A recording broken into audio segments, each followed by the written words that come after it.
পলক বলছি। এটা একটু স্লো করে দাও। জি, ইন্টারনেট একটু নেত্রীর পারমিশনটা নিয়ে নিই। নিয়ে নাও।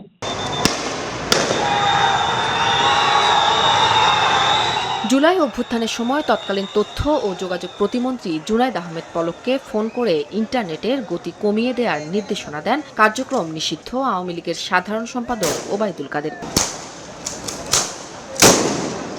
আওয়ামী লীগ ও এর সহযোগী সংগঠনের নেতাকর্মী এবং পুলিশের দমন পীড়নের খবর সামাজিক যোগাযোগ মাধ্যমে ছড়িয়ে পড়ার পর ক্ষোভে ফুঁসে ওঠে বাংলাদেশ। কোটা সংস্কারের দাবিতে গড়ে ওঠা আন্দোলন ধীরে ধীরে মোড় নেয় সরকার পতনের দিকে।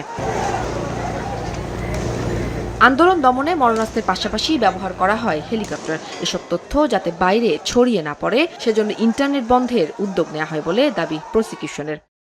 প্রসিকিউশন বলছে, তৎকালীন তথ্য ও যোগাযোগ প্রতিমন্ত্রী জুনায়েদ আহমেদ পলককে ফোন করে ইন্টারনেটের গতি কমানোর নির্দেশনা দেন কার্যক্রম নিষিদ্ধ আওয়ামী লীগের সাধারণ সম্পাদক ওবায়দুল কাদের। পলক বলছি। এটা একটু স্লো করে দাও। জি, ইন্টারনেট একটু নেত্রীর পারমিশনটা নিয়ে নিই। নিয়ে নাও। হ্যাঁ, একটু ওই যে মানে বলা আছে তো যে উনি না বললে না না, ওনাকে জিজ্ঞেস করেই বলবো। আচ্ছা ঠিক আছে। জি, প্রসিকিউশনের দাবি, ওবায়দুল কাদেরের নির্দেশনার পর তৎকালীন প্রধানমন্ত্রী শেখ হাসিনার অনুমোদন নিয়ে প্রথমে ইন্টারনেটের গতি কমানো হয়, পরে ধাপে ধাপে বন্ধ করা হয় ইন্টারনেট। কথোপকথনটা খুবই ক্লিয়ার।